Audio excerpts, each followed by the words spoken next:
شروع اللہ کے نام سے جو بڑا رحمان و رحیم ہے۔ قسم ہے فجر کے وقت کی اور 10 راتوں کی اور جفت کی اور طاق کی اور رات کی جب وہ چل کھڑی ہو کہ آخرت میں جزا و سزا ضرور ہوگی۔ ایک عقل والے کو یقین دلانے کے لیے یہ قسمیں کافی ہیں کہ نہیں؟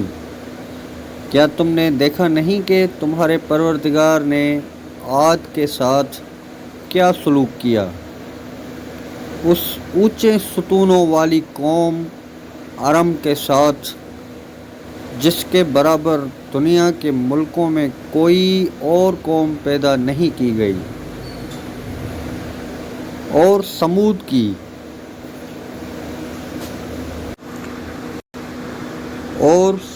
کی اس قوم کے ساتھ کیا کیا جس نے وادی میں پتھر کی چٹانوں کو تراش رکھا تھا، اور میخوں والے فرعون کے ساتھ کیا کیا۔ یہ وہ لوگ تھے جنہوں نے دنیا کے ملکوں میں سرکشی اختیار کر لی تھی اور ان میں بہت فساد مچایا تھا، چنانچہ تمہارے پروردگار نے ان پر عذاب کو کوڑا برسا دیا۔ یقین رکھو تمہارا پروردگار سب کو نظر میں رکھے ہوئے ہے، لیکن انسان کا حال یہ ہے کہ جب اس کا پروردگار اسے آزماتا ہے اور انعام و اکرام سے نوازتا ہے تو وہ کہتا ہے کہ میرے پروردگار نے میری عزت کی ہے، اور دوسری طرف جب اسے آزماتا ہے اور اس کے رزق میں تنگی کر دیتا ہے تو کہتا ہے کہ میرے پروردگار نے میری توہین کی ہے۔ ہرگز ایسا نہیں چاہیے۔ صرف یہی نہیں بلکہ تم یتیم کی عزت نہیں کرتے اور مسکینوں کو کھانا کھلانے کی ایک دوسرے کو ترغیب نہیں دیتے،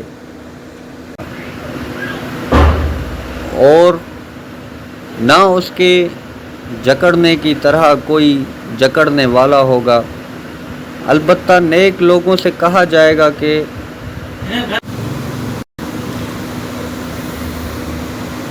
پھر اس دن اللہ کے برابر کوئی عذاب دینے والا نہیں ہوگا، اور نہ اس کے جکڑنے کی طرح کوئی جکڑنے والا ہوگا۔ البتہ نیک لوگوں سے کہا جائے گا کہ اے وہ جان جو اللہ کی اطاعت میں چین پا چکی ہے، اپنے پروردگار کی طرف اس طرح لوٹ کر آ جا کہ تو اس سے راضی ہو اور وہ تجھ سے راضی، اور شامل ہو جا میرے نیک بندوں میں اور داخل ہو جا میری جنت میں۔